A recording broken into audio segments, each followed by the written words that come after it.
for the sound.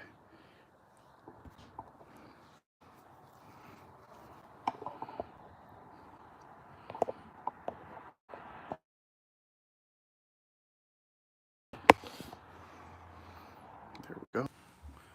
We're live. No fate. Should we close that window?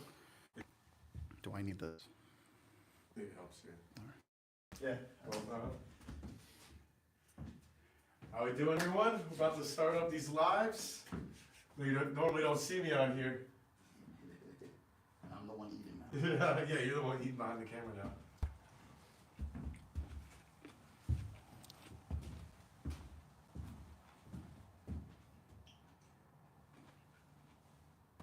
Yes, we are. We're getting ready. Welcome, everybody. Today we are doing intro part 1 to our Builder's Business Blueprint. We're just getting some last things buttoned up. We are on Instagram. We're on YouTube, as well as recording this on YouTube.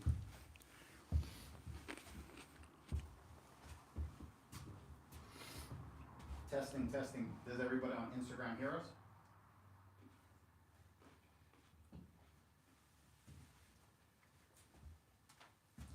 Do you guys hear us clearly on Instagram? So I gotta stand to the right of it on each one, right? Yeah. Perfect. Hope everyone's doing well. Welcome, welcome, welcome. Just make sure I do not disturb on each one. Boom. So we're clear. Everybody can hear us. Perfect. Everyone's good? All right. Camera? Yeah, everything's on. So we're on Instagram Live, YouTube Live, and then we're also recording for our YouTube long forum. Just a recap. Tommy's operating camera, so if you guys have any questions, comments, feel free to type it down below. Today we're doing part 1 of our Builder's Business Blueprint. And the reason why we're doing this is because we understand to get to a destination, you first need your GPS. You need a map, you need a roadmap to now get to XYZ. But how can we do that? You have to understand that when you're coming into business, there's so many unforeseen things. There's so many variables.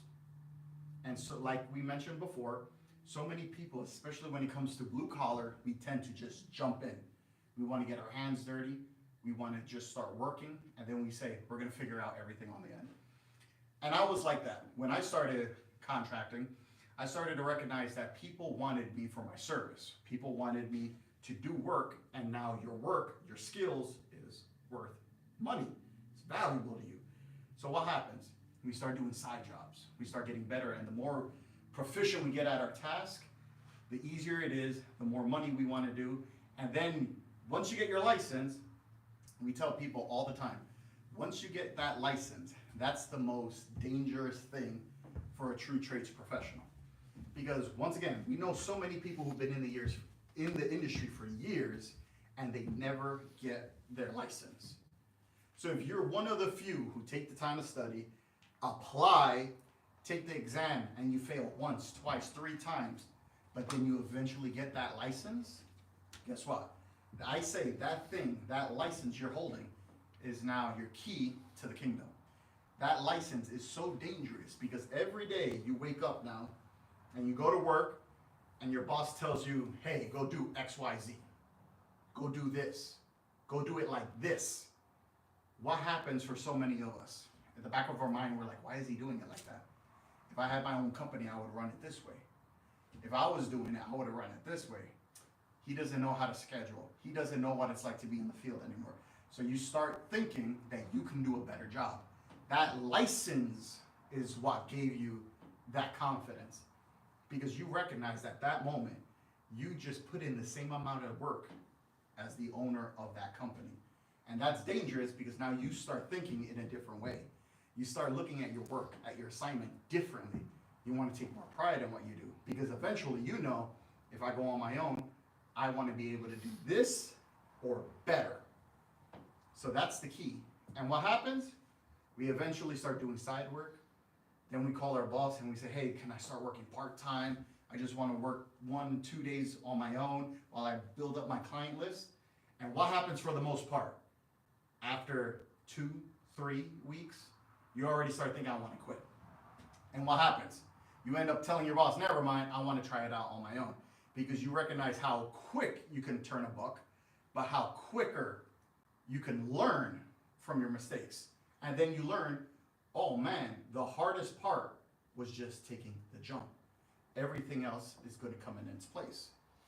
That is an amazing, amazing experience and feeling any which one of us can have.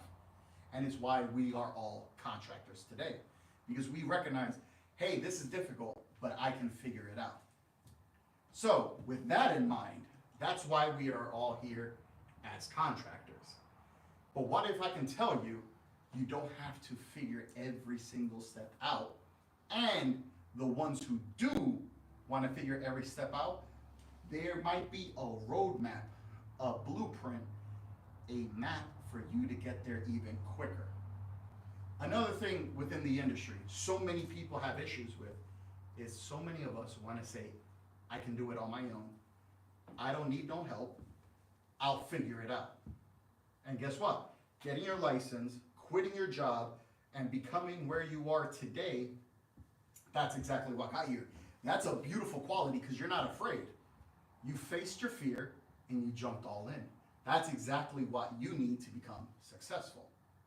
But what if I can tell you, I can show you a blueprint, a roadmap, what to expect in your first, second, third year of business, all the way up to your sixth, and you can still do it all on your own. I'm not taking any of that away from you because each and every one of you have built that legacy on your own. There's common roadblocks, there's common hurdles, and there's common situations that each one of us face. And the last year of 2024, we've been sharing that with each and every one of you. So how can we see those issues? How can we see those roadblocks, plan for them, overcome them? So guess what? When now you have no obstacles, or when you know there's an obstacle, you know when to avoid it, and you can keep going 100%. That's what this is about. That's what the Builders Business Workshop is all about. And today we're going to go over part 1 on how to build your own blueprint for your business for 2025 and years to come. In 2024, what I loved about it the most was that we got to travel the US and we got to meet some amazing tradespeople from East Coast to West Coast, all contractors from all different states, all different situations and backgrounds. We met individuals who aspired to be a contractor and said, I'm gonna apply at the end of the year. 2 weeks later, they applied and was granted licensure. Guys who started for their first year, just finished their first year. Guys who are 3 years in, all the way up to 5, 10, 15 plus years. And each one of you are an example. And with all those experiences, we came together to build you your own blueprint. Today, as mentioned, we're going over part 1 of 4.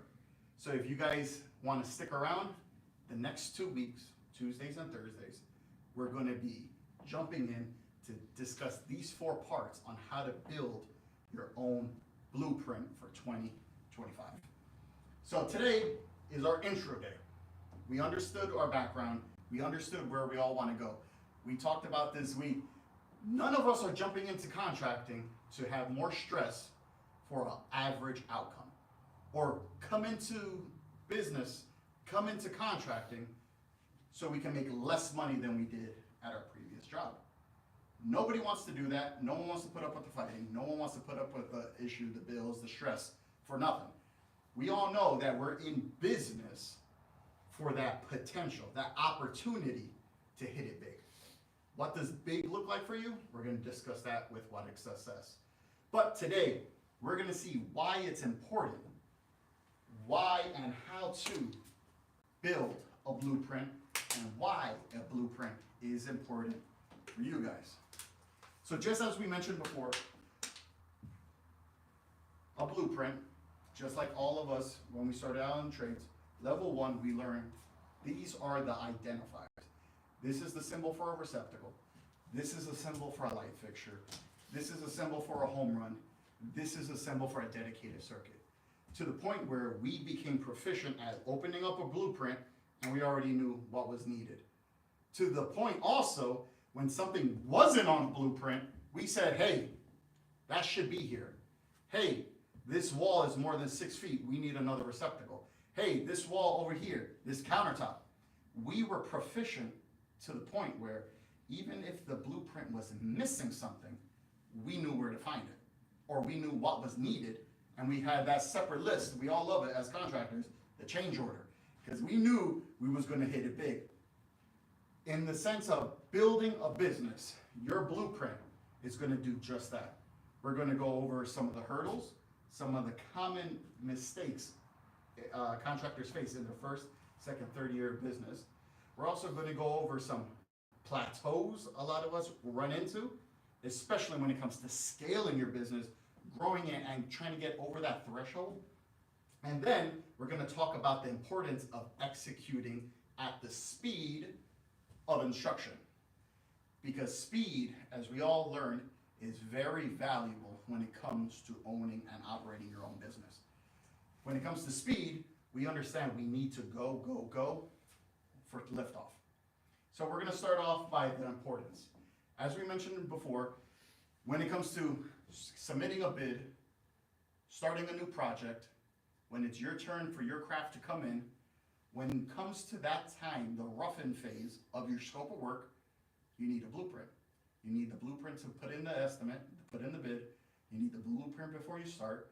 Throughout the project, there's change orders, red lines that you have to update the blueprint. And guess what? At final, when you finally commissioned everything in the system, guess what do you do with those blueprints? You give it to the PM, the GM, you give it to them, and you hand off the final copy so they can have their updated drawings, their updated red lines, panel schedules, etc. That blueprint is with you throughout every phase of the project. And guess what? It gets beat up, it gets marked over, you spill some coffee on it, it has some donut sprinkles on it. Whatever you do with that blueprint, you protect it with dear life. There's even experiences where guys, true or not, take that blueprint home with you. They take that blueprint home because they don't want nobody else to know what's marked up. They don't want other people in the company to know, hey, how do I get ahead? That's how you should treat your blueprint for your business. Throughout the year, you're gonna reference back to this blueprint. Throughout the year, you're gonna look at it, you're gonna understand, hey, this worked, I gotta try this again. This didn't work, let's not go there. And slowly but surely, you're gonna figure out your own roadmap, your own blueprint on how you're going to run your operation. That is why the blueprint is so important. Just like any project, just like any job, that blueprint stays with you, so will your blueprint for your business plan for 2025. And throughout the year, you're gonna see many opportunities where, hey, there's an obstacle coming, I need to avoid that, boom, I already had it marked down. This ties with so many. The blueprint is the fundamentals of your business, because when it comes to scaling your operation, when it comes to growing your workforce, you're gonna need systems. The blueprint, it should be your first system when it comes to 2025. That is why this blueprint is so important. The blueprint also is gonna be telling you, and every year as you grow, you're gonna update your blueprint with your new findings. You're gonna update your blueprint with your yearly goals and your different milestones, just like a project, within that year. So every quarter you have a different milestone you're working for, just like a GPS. So that blueprint is gonna be telling you where do you wanna be December 31st of 2025. That blueprint now is telling you, hey, I wanna make, for example, $1,000 a day, so we're looking at $350K a year. I wanna make $1,000 a day, $350K a year. That's my goal. So now we know how to break that down. We know how to break that down, and so I need to make roughly 75 to 90K every quarter. So now every quarter, we know it's what, 3 months. Cool, so I need to make 75, so that's looking like 25K, right? 25K to what, 30K every 3 months, every month, so I can make my quarterly. Now you break it down to, okay, this is what I need to make on a weekly basis now. So now you break your month down into 4 or 5 weeks, so on and so on and so on. You have a visual representation of where you want to go, just like a GPS. And guess what? When you break it down into that system, now you know how fast you have to go. You know how fast you have to operate. You know how long you have to work. You know how many days of the week you have to work, and then so on and so on. Or you reverse engineer it and you decide, hey, I can't do this on my own. I need another guy. Another guy, now we can make that weekly goal. We can make that monthly goal, so on and so on. So you can meet your goal designed by your blueprint. When it comes to that, speed is very essential. Because after you have your blueprint, after you know where you're going to go at the quarter, at the end of the year, guess what? If you don't have speed, you're not going to go anywhere. Just like when you sit down in your car, you turn on the GPS and you say, cool, I'm going to go to 123 Main Street, 10 miles away. Awesome. But if you just sit in your car, or if you never look at it while you're driving, it doesn't matter if you know your end destination. If you're not actively working towards your end destination, you're just wasting. You can be going 100 miles an hour in the wrong direction. So speed is one of those things where with a GPS, it can be very, very useful. And that's what we have to keep in mind. When it comes to speed, we're going to illustrate why speed is so important. And I've said this many times. So, over here, this video is not sponsored by Klein, so Klein don't drop us. But God, with the law of gravity, made things heavy fall. So if something has weight, it falls. There's no floating, there's no flying. But do you know how I can make this thing fly? If I chuck this thing, if I chuck it with enough speed and force, this thing will stay in the air until it loses velocity, and then it'll fall right back down. So, with that illustration in mind, speed defies the laws of gravity. If you have something heavy with enough speed going, it can take and create lift, like an airplane. So with enough speed in the way you operate your business, with enough speed in how you operate your personal affairs, with enough speed and a heading, you're going to be unstoppable. You're going to be unstoppable. If you know at the end of the quarter, you need to make 35K. Then you break that down into a weekly goal. I need every week. And then you go. That's hustling. That's where speed is going to create lift, and you're going to have now momentum in your business. Speed is very valuable when it comes to your blueprint, because speed is the force you need to create enough momentum, create enough lift for you to reach your end destination. That's the importance of having a heading, having a business plan, having a blueprint as a contractor, and speed is going to help get you there. With all that in mind, you have to truly focus on your heading, that GPS. Why? Because when you go, if things happen along the way, it can distract you. Just like what they say, don't text and drive. Don't talk on the phone and drive. Right? I know every contractor does it. But when you text and drive, what happens? You get distracted. You can veer off course. You can hit somebody, car crash, you name it. You need to stay focused on your goal. What is goal? What does success look like for you? Well, that is our next point in our blueprint. You have to understand what success looks like for you. And this goes back to the conversation that we had at the beginning of the year. In 2024, starting off in January, we said, what is success? And for the first few months of 2024, we broke down the definition. So we know that success is the good and the bad outcome of your efforts. That can make sense when something good happens. But if something bad happens, how can that still be viewed as successful? That brings us now to our next point with Thomas Edison. Remember, to the point where Thomas Edison had a creation that he was working on, and he kept failing. He didn't know what to do. He did everything under the sun just to create this, a light bulb. He tried over 1,000 times to create one of these guys, a light bulb.